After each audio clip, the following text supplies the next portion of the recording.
Welcome everyone.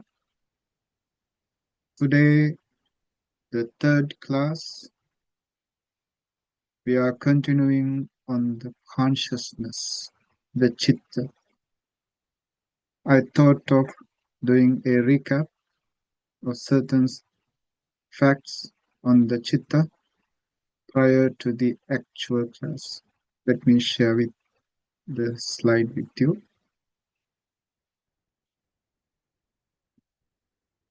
Now, what is mind or the Citta?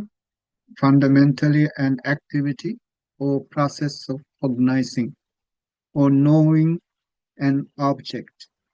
Now, this is the most important or significant fact you have to keep in mind as we are continuing in this lesson on Citta. Citta is not something permanently, or it is not something tangible, something like a soul, like a atma, like something is there. No, it is not a thing. It is just an activity. Meditators understand this. As soon as you stop thinking, there is no something called mind is anymore there. So it is an activity which is continuing, continuously happening, one after the other, and connected this one and the other. So it seems like something tangible, something permanent, something ever going on. But it is just moments of chittas, moment after moment, the chittas occur. Now, this is something special for Buddhism to minutely define and classify these moments of chittas, not just those singular moments, but also their connection, their relationship to the other, to the next citta. This is explained in this Abhidhamma. Now, the characteristic, salient feature of the citta is a singularity, which is knowing. What does the citta do? What does the mind do? Know the things, knowing. It is just knowing. Let me give you an example. Now, I am pretty sure all our participants are experts, masters in their particular subject areas. Yeah, you are knowledgeable people. Now, what were you pursuing was knowledge. And what is the difference? The subject area is different. Some are masters in science, technology, engineering, history, education. Different subject areas are there. But the fact remains, what were you pursuing or what you have mastered is the knowledge. Knowledge is what is inherent. The subject areas are the difference. So also the citta. This citta is calculated as 54 types of citta. Yeah.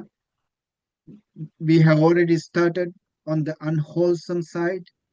When the citta is becoming unskillful,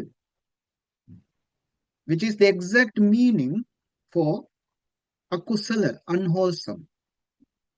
Yeah. So when the citta is being unwholesome or unskillful, naturally you generate poisonous negative energies within.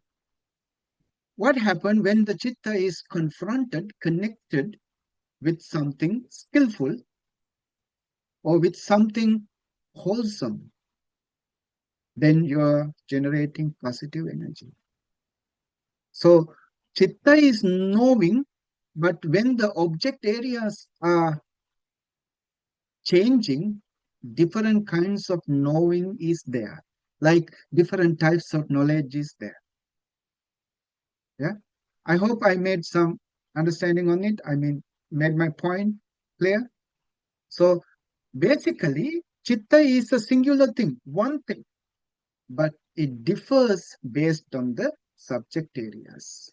Yeah. Now we have mastered one, akusala, unwholesome one. In another sense, chitta is the relationship between what?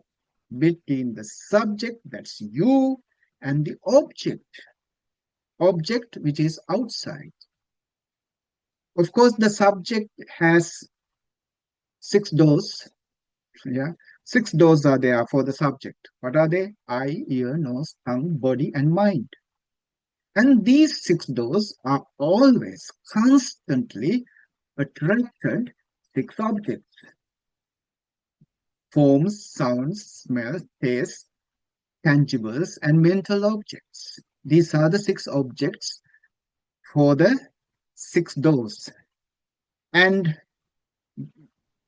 the consciousness, the chitta, is what creates the relationship between the subject 6 doors and object 6 objects. Now, remove the chitta. Remove the chitta. What happened? The subject will be there. Your body is there. Your eyes are there. And the objects are there. But can you see? Can you hear? Can you feel? Nothing. Nothing happens. So who creates the relationship? Relationship is created by the consciousness, chitta. Understand this? Yeah. So in that sense, the chitta has the quality again called vijanana, or knowing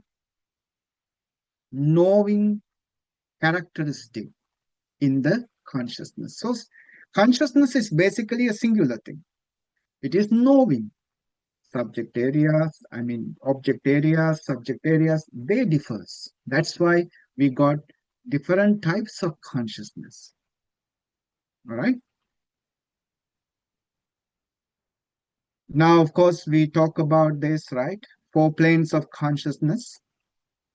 The consciousnesses or chittas that arise in the sense sphere. Sense sphere, that words themselves dictate that where there are senses. What are the senses? Eye, ear, nose, tongue, and the body. That's the sense sphere, right? In this sense sphere, what sort of chitta, how many chittas arise? 54. 54 chittas arise. All the chittas that arise within us can be put into these 54 categories. Then comes the rupa vachara, fine material sphere. That is the meditator.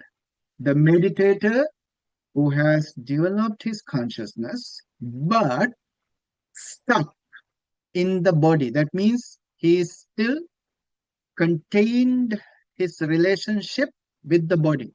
That is why called rupa. Rupa is the form. Yeah, he is limited to the form, fine material. Yeah, fine material.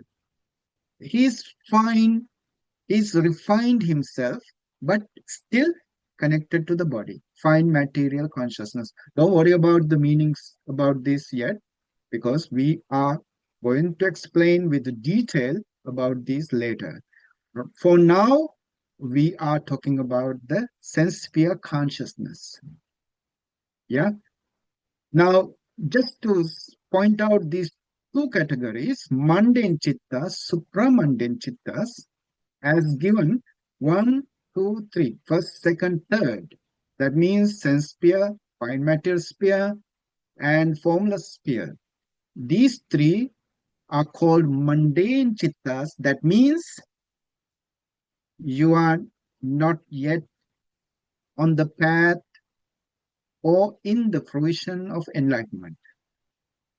Then comes the last one, the chittas related to the path and fruition to Nibbana. Those who are on the path to enlightenment, and those who have attained to the stages of enlightenment. Yeah. And those chittas, they are called supramundane or lokuttara. Here you can see lokuttara chitta, supramundane chittas. So, so all these four types of chittas categorized into two as mundane, supramundane. Yeah. See, even a meditator who developed to the formless sphere, still he is not out of this cycle of birth and death. So still he is in the mundane levels. So that's why it is called, they are mundane chittas. Worldly chittas, another word.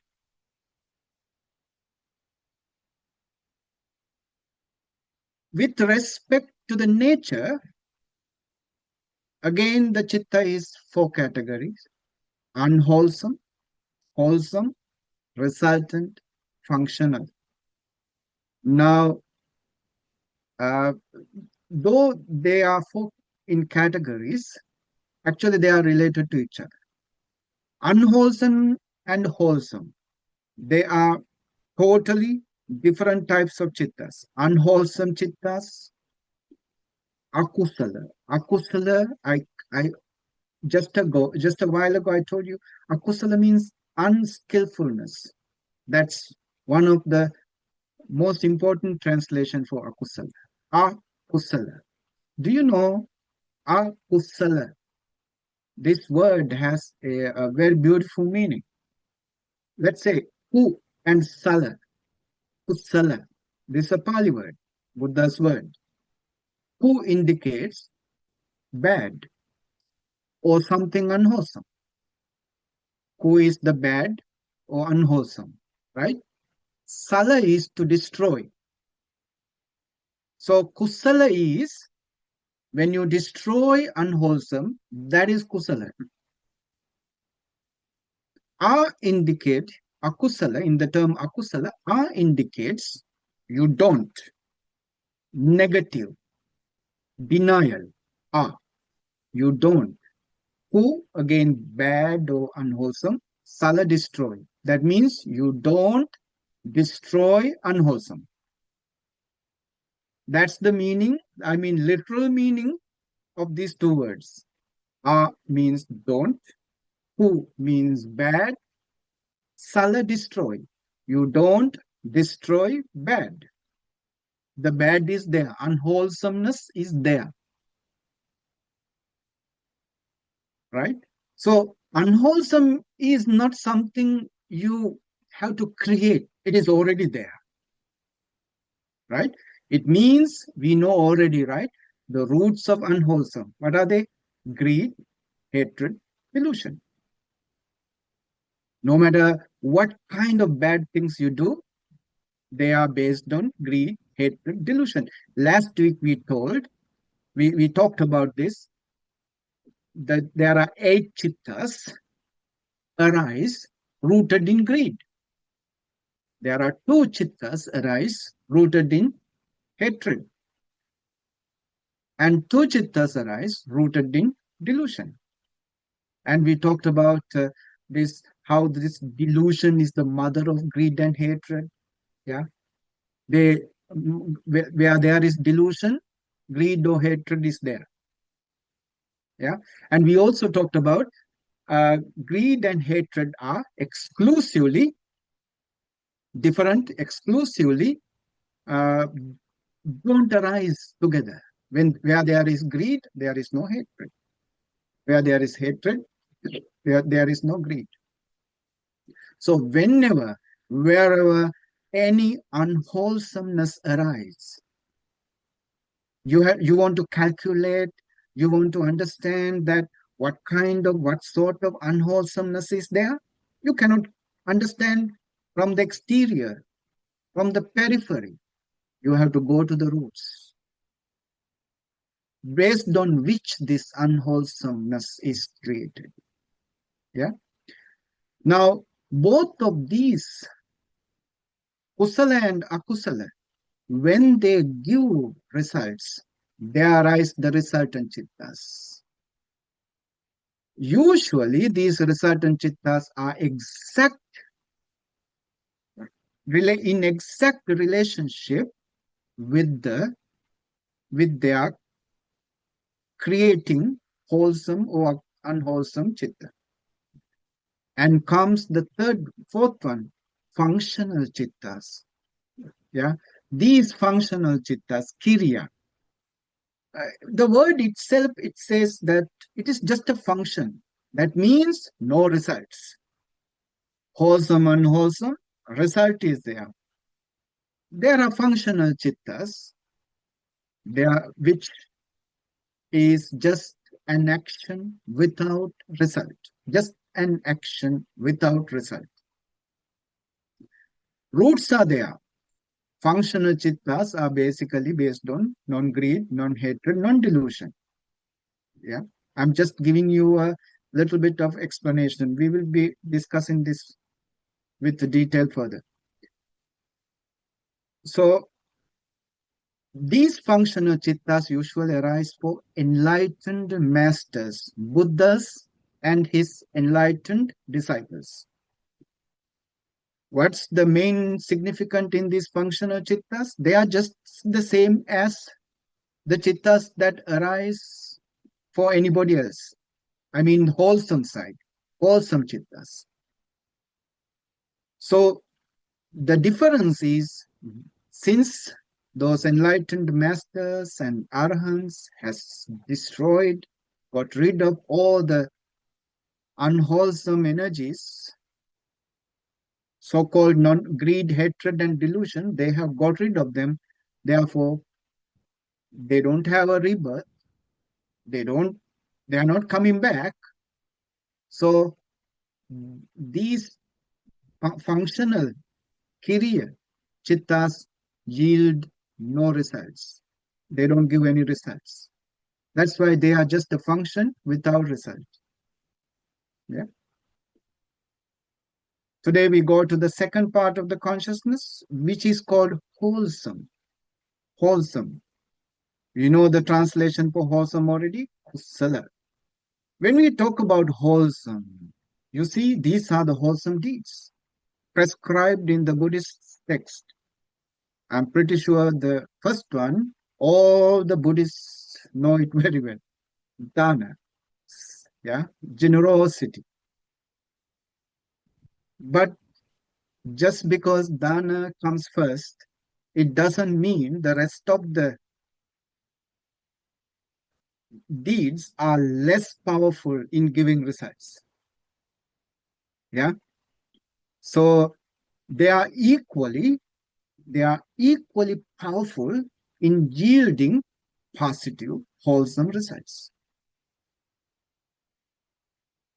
Now, the resultants of these good deeds, just have a look if you are new to this. Yeah. Generosity, then comes the morality, sila, meditation, bhavana, being respectful to those who deserve your respect, yeah, giving your service to others,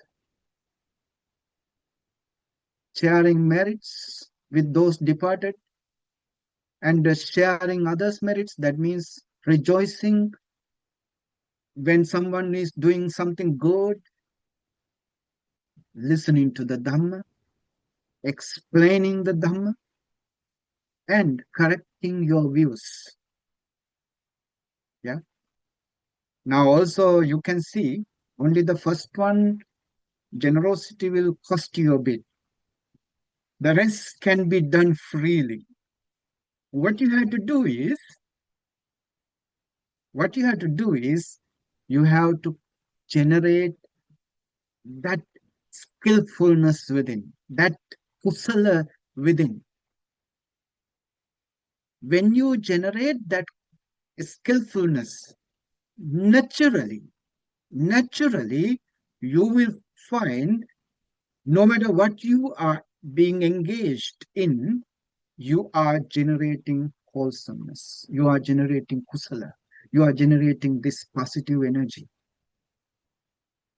So basically, these deeds, these 10 wholesome deeds, exhibited physically, your generation of good karma, your generation of that wholesome energy, kusala karma, is based upon your shape and color of your mind.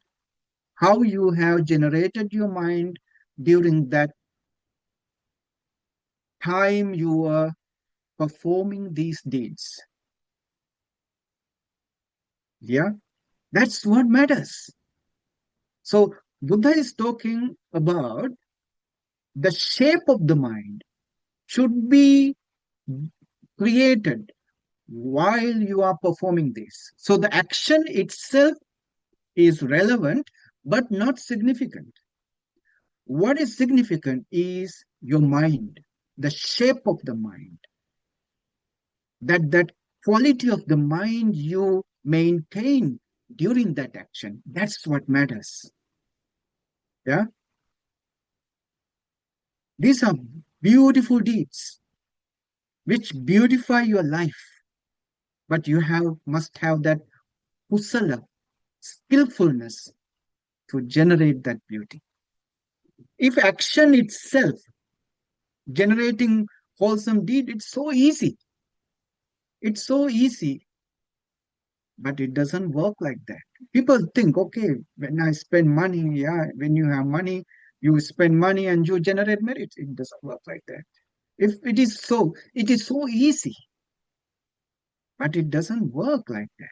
It works according to that mental background you generate. Now we are going to learn what sort of mental background we have to maintain, we have to create when we are doing something wholesome, when we are doing something good. Because basically, Buddha says, Chaitana bhikkhave kammam vadami. Monks, I say that intention, which is the mind, your consciousness, that intention is your karma. So whether the action happened or not is irrelevant. The karma is already there when you intend upon it. So how you shape up your mind is so important for that karma to yield bigger or lesser results. So it's so important to learn this. Now, wholesome consciousness. Kusala chittani, that's the Pali word. Three categories. Yeah. Wholesome chitta, resultant chitta, functional chitta. Now, all together, these chittas are called sobhana chittas, beautiful chittas.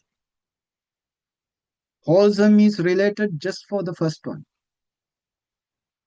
Kusala is about the first one, where the action is happening, right? Their results are equally in number 8. Functional chittas, which arise for the enlightened masters, they are also in number, in figures, 8 chittas. So altogether, they are called what? Beautiful chittas. Sobhana chittas, beautiful chittas. Yeah. Why do they call beautiful? Because they are based on beautiful roots. What are they? Non-greed, generosity. Non-hatred, love. Non-delusion, wisdom. That's why they are beautiful. Last week we talked about that every chitta carries a certain feeling. The Vipassana meditators, they know it very well. I told you about this. I'm just repeating. The Vipassana meditators who practice on these feelings, they know the root of the mind is feeling. before an emotion surface, a feeling happened to arise first. There is a slight difference. Feeling comes, then the chitta comes. Feelings comes first. So I think Abhidhamma is following the Vipassana meditator's experience. So it says that every chitta has a concomitant feeling. That feeling is there. No matter how slight, how trivial it is, the feeling is there. Right? And then about these kusala chittas, about the wholesome deeds, knowledge is there. That is wisdom. You are wise. You are intelligent. Then comes the heart. Heart means whether you are doing it on your own, spontaneously, you felt in your heart such a compassion and you wanted to share something. You wanted to do something good. You wanted to at least, have that wish that may they be safe and protected. Something like that. That is spontaneous feeling which paved the way for that good deed to happen. So that heart, and sometimes it is not from the heart, it is being prompted, it is persuaded by someone. So the components of kusala chitta is what? The feeling. There are two types of feeling: joyful or neutral. Joyful or neutral. Like our Sunday school kids who come to Sunday school, yeah, pushed by the, persuaded by the parents. When you look at them, you can see immediately, oh, they did not come here happily. They were persuaded to come. That neutral feeling is there, not the joyful one. A joyful one is rare to find. Anyway, but still it is a good deed. Huh? They come and do the puja, do the offerings, they learn Dhamma. Still it is a good thing, but based on neutral feeling rather than joyful. Yeah. But of course, when there are some certain events, yeah, maybe some kids will come and joyfully attend to them. Yeah. The feeling, knowledge, presence or absence of the knowledge. Whether you are knowledgeable or you are lack of knowledge. Then spontaneous and prompted. Now, these are the categories that we have to understand. Our consciousness is constructed when we are attempting on certain wholesome deeds, skillful deeds. Roots, I just mentioned again, yeah, non-greed, non-hatred, non-delusion.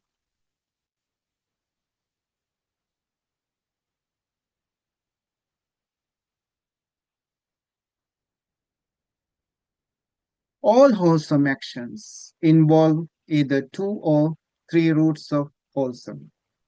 Now, what is the root that could be missing when in an unwholesome? I mean, in a wholesome deed, non-greed, non-hatred cannot be missing. If there is hatred, you cannot do good deed, cannot do something good, cannot generate wholesome. So non-greed and non-hatred are essential in doing good. But delusion, non-delusion, the wisdom may be lacking sometimes. Wisdom may be lacking. So this non-delusion factor, wisdom factor could be missing in some chittas. And that's the factor missing. Now, uh, just for the sake of remembering, when a wholesome deed is equipped, facilitated by all these three-rooted chittas, three-rooted, when they are three-rooted, they are called Tihetuka Kusala Chittas. Tihetuka, three-rooted wholesome deeds. I think you may have heard these words.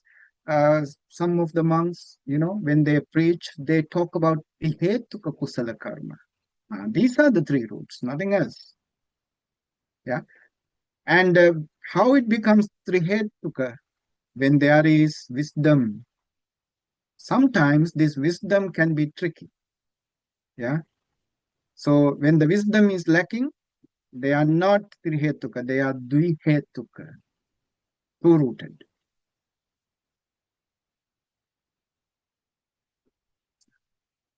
So wholesome consciousness is categorized as wholesome, Mahakusala, Mahavipaka, resultant, and Mahakiriya, wholesome, resultant, functional. We talked about this earlier. So wholesome, unwholesome, alobha, adosa, amoha. These are wholesome, lobha, dosa, moha. These are the unwholesome. Yeah. We know that non-greed, non-hatred, non-delusion are nothing but generosity, love, and wisdom. Yeah. So it seems that wholesome chittas hard to arise in a heart which is stingy, which is full of hate and lack of wisdom. Yeah. So these are the factors. Accompanied by what? Wholesome chittas accompanied by feeling, knowledge, heart. We talked about this. And last week we talked about this, right? Unwholesome chittas are accompanied by feeling, view, heart, right? Heart we know, spontaneous or prompted. View is the justifying or just let it be. Yeah, we talked about that. When something bad is being done, you can justify or you just accept it as it is. Basically, what happens is we justify. Yeah. That's why there are no bad people in this world. Even the worst type of people will justify their bad deeds. Yeah. In their hearts, in their vision, they are good. No bad people in this world. Because of this view, justifying. Then we explain these factors a bit. Associated with knowledge. The Pali word is, those who are not familiar, please repeat after me a few times. That would be helpful. Jnana Sampayutta. Jnana Sampayutta. Jnana. The nose is involved when you say this. Jnana Sampayutta. Jnana is knowledge. Wisdom, Panya. Jnana is knowledge. Jnana Sampayutta means associated with knowledge. Definition: to comprehend things as they really are. Now, what is jnana? What is wisdom in the Buddha's vision? Wisdom is not knowledge in the literal sense, but the ability, the aspect, the level of understanding the things as they really are, as they really are. In long-term sense, in Pali it is called Yata Bhuta Jnana Dassana. Yata Bhuta Jnana Dassana. The wisdom of seeing things as they really are. Wisdom of seeing things as they really are. Yata Bhuta Jnana Dassana. So it is the to comprehend things as they really are is what we call the wisdom, right? So jnana is the mental factor of wisdom, panya chetasika. It is the mental factor, represents the root non-delusion, moha. It is about knowledge of the result of kusala, kiriya, that he is performing. In this case, when you talk about the wholesome deeds, jnana refers to the knowledge of the results that a wholesome deed is yielding. Now, let me give an example.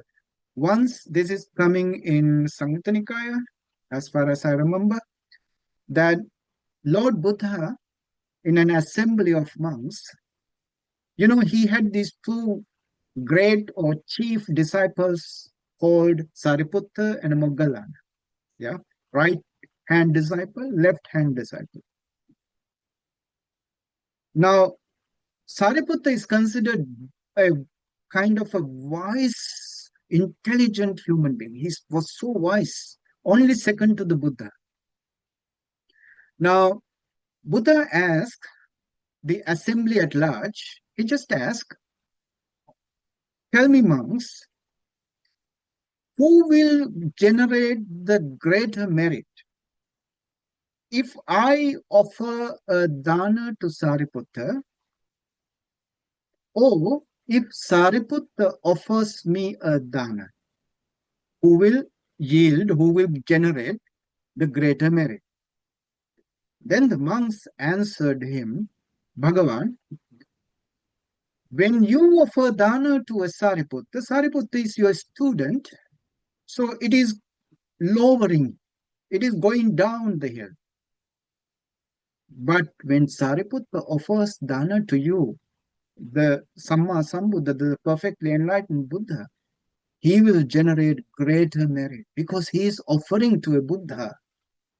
You are offering to your student. Sariputta will generate greater merits. Then Buddha said, no. I will generate greater merit. How? Because I am known. The resultants of a dana, of the generosity, much more than anybody in this world. For eons and eons, I was practicing to the perfection. I know their resultants perfectly, much more than Venerable Sariputta. My knowledge on the dana makes the difference. My knowledge on the results of the dana is greater than Venerable Sariputta. That's why I generate the greater merits than Venerable Sariputta. That's what he said. You see the importance when you generate something wholesome, when you do something wholesome. I mentioned that those 10 wholesome deeds, right? That knowledge on the results, the value of the results becoming greater and greater, you generate greater merits. The knowledge factor, right? So jnana sampayutta means that you are equipped with that knowledge, that you have great knowledge on the karma and results, good deeds and their results, bad deeds and their bad results. You have that knowledge. Greater the knowledge, you will generate greater merits. Yeah. So the other factor, the opposite, the contradictory to the jnana sampayutta associated with knowledge is jnana vipayutta, dissociated with knowledge. That means his knowledge on the results of the karma is not that much, lacking, less. Yeah, that's what it means. Lack of knowledge on the results of the karma, results of the good deeds or the bad deeds. That difference is generated in that the strength of the knowledge. It doesn't mean he has ignorance there. It doesn't mean he is with moha, with delusion. It means his knowledge is not there strongly. Yeah, because of course, if there is moha, he cannot generate merits, right? So the wisdom is there, but it is very much diminished, less wisdom. So this is something significant you have to understand. Jnana Sampayutta, associated with knowledge. Jnana Vipayutta, dissociated from knowledge.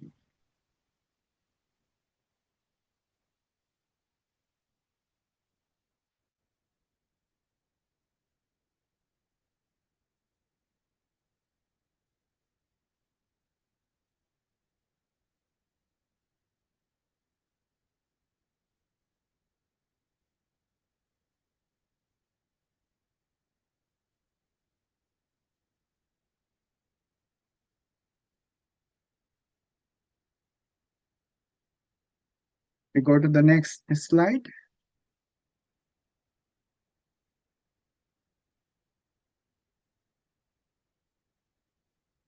Then comes about the feeling we talked about, somanasa sahagata, yeah, accompanied by pleasure, upekka sahagata, accompanied by neutral feeling. That pleasurable feeling, that happiness is so important here as the second factor or the most important second factor when you are performing a wholesome deed. That happiness matters. Yeah. Higher the happiness, higher would be your merits. Now, I have talked about this story many times that once an old man was so hungry for days he didn't have a proper food. And somehow he got some delicious meal, a pack of food, and he was about to eat. And there came a skeleton looking dog wagging his tail, silently saying about his hunger. The man felt the hunger in the dogs because he was suffering from the same thing. So he mixed all the veggies and curries and prepared a bowl of rice and gave to the dog. And then he started eating. The dog just ate happily, wagged his tail, and left. The man felt so happy, so joyful, because he knew that he quenched the hunger of a poor soul. And it so happened this man, after eating so much, being in hunger, he ate so much he couldn't digest. He died on the spot. And it says he was born in a higher realm, a divine realm, being an angel there. He was born there. What's the merit? Merit is giving a handful of rice to a dog, hungry dog. But he enjoyed it. He enjoyed that poor generosity, poor dana so much. He was so happy about that sharing. That happiness elevated him to such a great level. So the involvement of that feeling, the joy, is the second most important factor when you are doing it. Do it happily. If you are not doing it happily, better better away from it, because when you are not doing it happily, that tends to generate regrets later, remorse later. Why did I do that? Yeah, I shouldn't have done that. So do it happily. There are many stories in our Buddhist texts that the Buddha reiterated this again and again. Whenever you do something, do it happily, not to regret later. Do it happily and don't regret later. So the wisdom must be there. Then you won't regret because you know that action was not in vain. And the happiness also support that feeling, support that knowledge. So manasa sahagata, by pleasure, that feeling. Then comes the upekka sahagata, accompanied by neutral feeling, not bad, not good. Yeah, it is just doing it, but you don't have that feeling of happiness there. Sometimes we do that, right? For the because we are it is compulsory to do. It is doing it to avoid social discrimination, social blame. Yeah, for many things we do things, but then that happiness is not involved. Neutral feeling. Jnana sampayutta, jnana vipayutta. We know already. Then of course asankarika, sasankarika. Prompted and unprompted factors. We go to the next slide.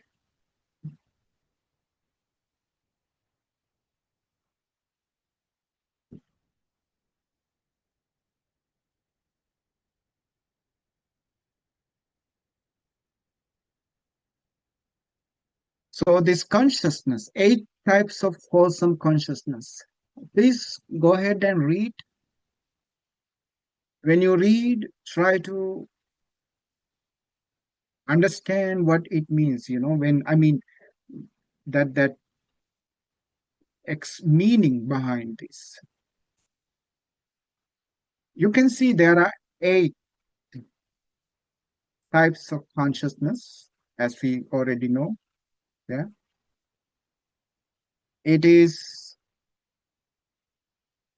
differentiated, or the difference is made basically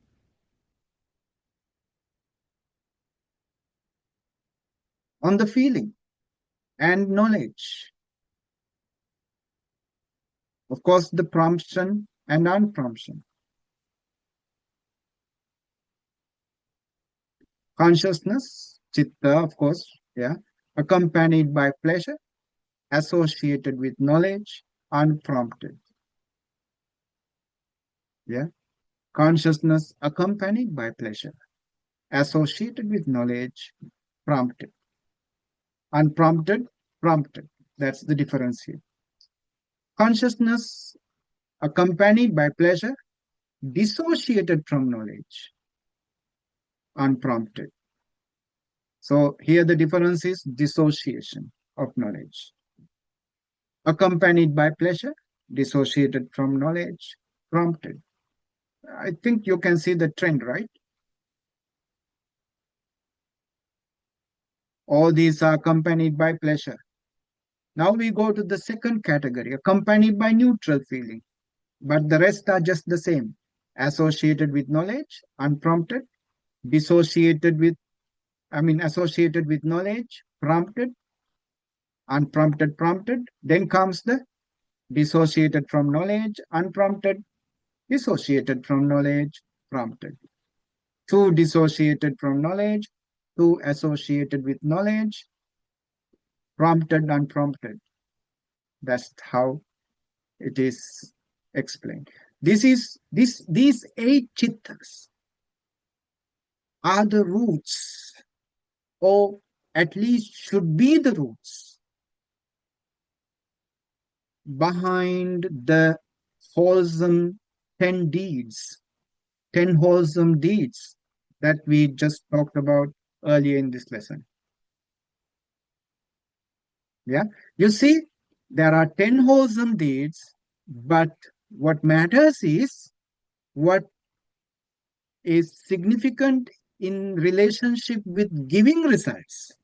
When I say what matters, it means in the case of giving results. In that relationship, in that context, what matters is the chittas behind. Because ultimately, these chittas are what is creating that wholesome energy, kusala energy, nothing else. Not the action itself, but the quality behind that action. This is the quality. These 8 represents the quality behind your action. Now, what is the greatest meritorious wholesomeness, wholesome consciousness among all these? The first one, consciousness accompanied by pleasure, associated with knowledge, unprompted. It is from the heart. You are well knowledgeable about the results, and you are doing it so joyfully. Though I said it is the greatest, all these consciousnesses accompanied by knowledge are are designated as three-rooted chittas, the hetuka chittas. All the consciousnesses accompanied by knowledge are designated as three-rooted chittas. Yeah. Now, this is important in the sense of when we talk about the death and rebirth, that in that relationship, you will find that just prior to death, what sort of consciousness arise in our minds, in our to the conscious level, that matters for our rebirth. So therefore, when I say these three-rooted chitta, if you happen to generate a three-rooted wholesome chitta just prior to death, that means you have a blissful rebirth. So that's why these three-rooted chitta is important. So lack of knowledge means what? Lack of knowledge is, if your chitta is lack of knowledge, that means it is two-rooted. Only two roots, non-greed, non-hatred is there, but not the wisdom factor. Now, in the question times, don't ask me to what degree your knowledge should be, to what degree your wisdom should be. I don't know. Yeah, that difference is not clearly mentioned. But associated with knowledge means you have a greater wisdom. Yeah, greater wisdom about the karma and its results. Now, for example, there are even Buddhists who do not believe in rebirth. Yeah, I have met a number of them who do not believe in rebirth. There are non-Buddhists who believe in rebirth, who accept the idea of rebirth, karma, and results.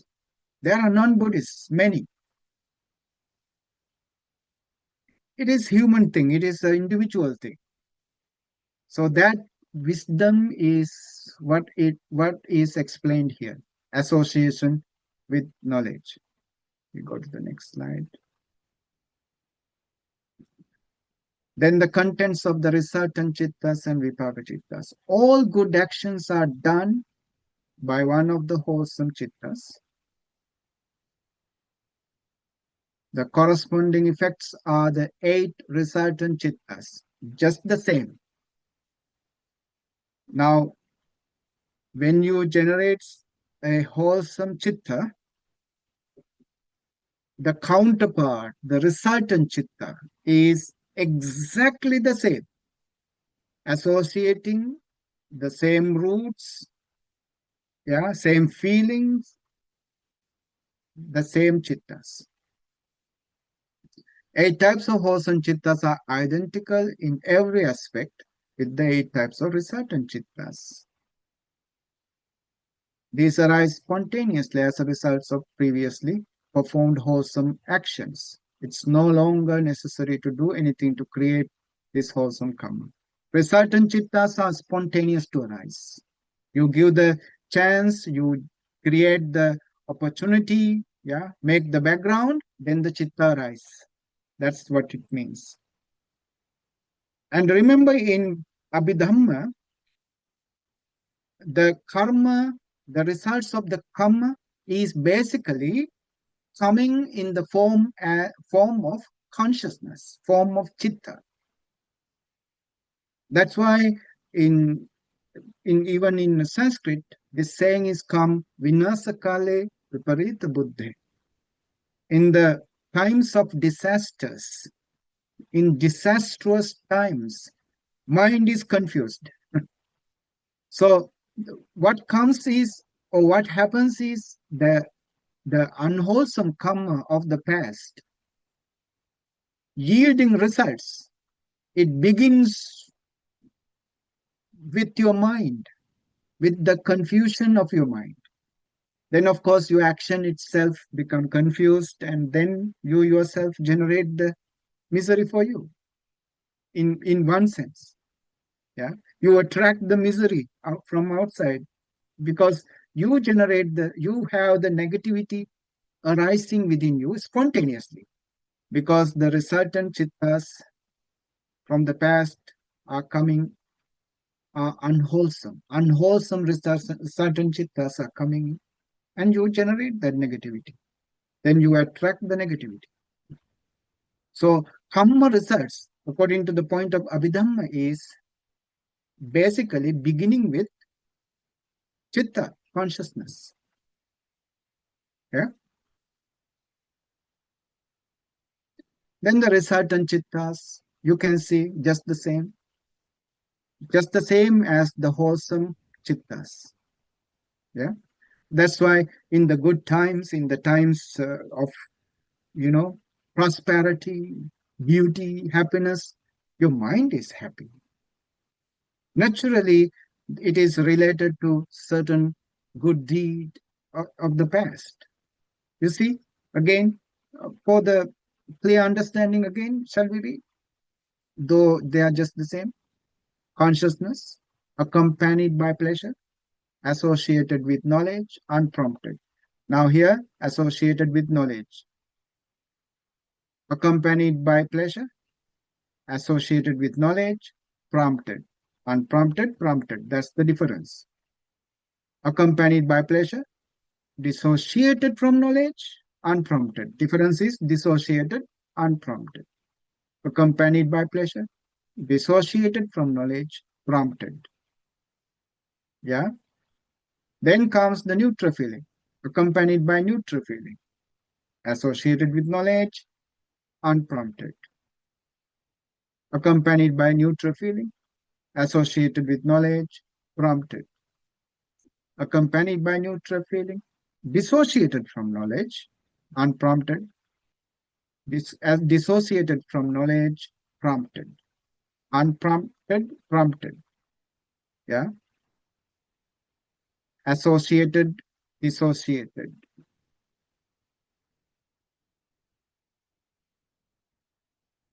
I think you have a clear feeling, clear picture about this. Then comes the functional chittas, that, you know, even Buddha and Arhats, they are basically based on non-greed, non-hatred, non-delusion. Their purity in the heart is filled with these wholesome chittas.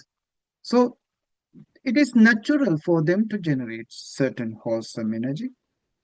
Now, the difference is, since they have stopped the continuity in the samsaric cycle of birth and death, there is no opportunity for them to give results, to yield results. Yeah. So they become just the functions, just the action, mere action without results. In Pali, they are called Kriya Chittas, just the functions. Yeah.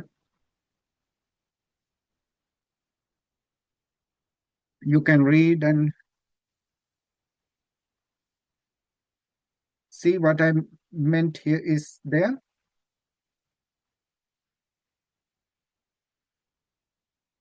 Merely perform the functions, no karmic residue.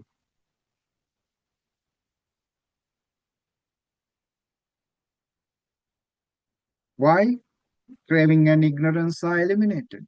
They are the causes, craving and ignorance. So these causes are not there anymore. So there is no rebirth.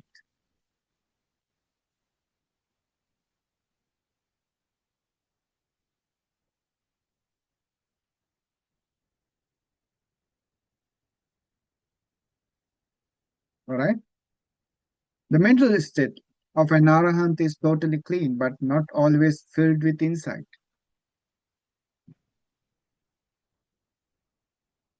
What does it mean? It means that insight is something you apply. That insight is something you have to uh, make them active. You have to activate that insight. For example, uh, let's say Buddha himself says that if he wants to understand certain thing, he direct the mind and understand. That means he, the object area he wants to clarify, he wants to understand, he direct the attention there and understand it. It doesn't mean that he is omnipresent in everything or on everything, that he understands everything all the time. It doesn't mean that the Buddha's omniscience means omnipresent. Yeah. If there is something to understand, he has to activate his wisdom in that subject area. Then he understands it perfectly. Yeah. So in the case of arahants, which are, they are fully liberated, but the wisdom is, as I mentioned even earlier, not that similar to Buddha. Their wisdom is, yeah, could be lower, should be lower. It is according to the way they have developed their wisdom, to the level of their wisdom. So even in arahants, that wisdom factor can be uh, not that high. Yeah, there are differences in the functional consciousness. You see, still the dissociation from knowledge is there, even in arahants. That's why the 8 factors are there. You see, consciousness accompanied by pleasure again, associated with knowledge, unprompted. You can create this. You can no need to memorize. You can collect them and create these 8 chittas. Yeah, you can do it yourself if you happen to be familiar with them. Accompanied by pleasure, 4 chittas. What is the difference? Associated with knowledge, 2 chittas. Dissociated from knowledge, 2 chittas. Then comes each unprompted, prompted, unprompted, prompted. Yeah. Then comes the second feeling, accompanied by neutral feeling. Yeah. Associated with knowledge, 2 chittas. Dissociated from knowledge, 2 chittas. Prompted, unprompted, prompted, unprompted, prompted, unprompted, prompted. That's how the separation happens. It's quite easy. But this indicates the fact, even in arahants, there may be wholesome deeds happened not that associated with knowledge. Yeah. It can be less knowledge, dissociated from knowledge. Those things can happen. Yeah. Even in arahants. This is the fact that we have to understand. That means even arahants are not perfect. That's what it means. Only the Buddha is perfect. Only the Lord Buddha is perfect. So don't look for perfection. Even arahants are not perfect. That's it. That's the lesson. And I tell you, this is the shortest lesson you will ever find in this series. Yeah. So be ready. If, it will take about 1 hour every day for the lesson, every Saturday for a lesson. Yeah, otherwise we may not able to complete with 26 lessons. All right, it was short blessing. May you all have a beautiful weekend. Yeah.